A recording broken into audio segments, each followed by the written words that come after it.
Nasaan kami? Nasaan ba tayo, friends? Friend, nandito tayo sa set ng Bubblegum. Live na live yan. Siyempre, makigulo tayo sa mga kababble natin. At mayroon tayong tanong sa kanila. Swak na swak ang tanong natin dahil tag-init ngayon. Tama ano ka ba yung dyan. tanong, friend? Ay, friend, ang tanong, kung ikaw ay isa sa mga ingredients Aba. ng halo-halo, Ay, perfect. ano ito and why? Wow. Ikaw, kung ingredients ka ng halo-halo, ano ka? Siyempre, dilis. Dilis? Kasi, Ha? oo. Halo-halong dilis? Ay, champurado pala yun. Sorry. Kalimutan mo na ikaw. Ang lamig yun, ako aratilis. O, diba? Nasagot na namin yan kaya Tara, wala tara. nang tanungan. Let's go. Tara. Hello po! Hello po. Uy, kamusta na yung nana ko? Aking Huwag kayo maingay, may natutulog yung... Oo. Natutulog pa. Yeah. Respeto naman. Nabalitaan namin, mahilig ka daw sa halo-halo. Kung At ikaw ay bibili- halo-halo, anong ingredients ka ng halo-halo? Ingredients, ang dami.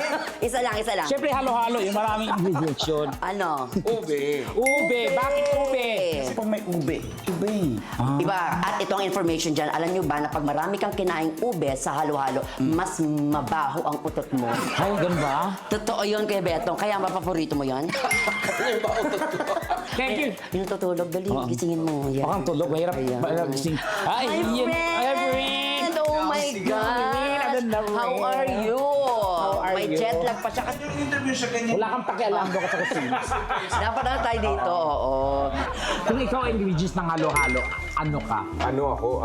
Pinipig. Pinipig. Wow, pinipig na yun. Pag ngayon ginalo-halo mo yung halo-halo, tapos nakuha mo yung pinipig. Pinipili mo yung pinipig. Okay. Ay, Pinipig! oh, diba? The one and only, the Paolo Contis. O, diba? Ayan.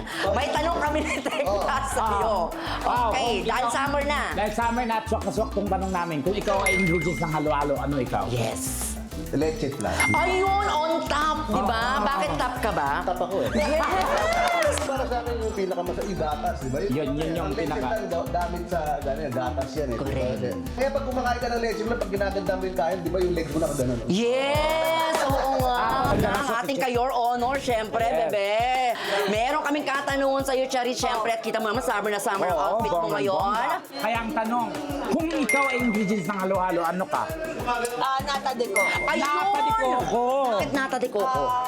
Pinsan ba yan eh? Maatas. Makata? Maputi. May kamukha? Madula. Madulas. Eh, paano kumain si Perena ng leche flan? Oo. Kasi di ba apoy siya? Nahawak ang brilyante. Oo. Ganun lang. Yan, tapos. na ganun yung Yan. leche flan. Ayan. Yan. Tapos matutunaw. Hindi ko na makakain. Oo. Matutunaw eh. Pero maging mapait yun, pero matamis-tamis pa rin, di ba? Tapos malulusaw siya. Gaganon. Yun!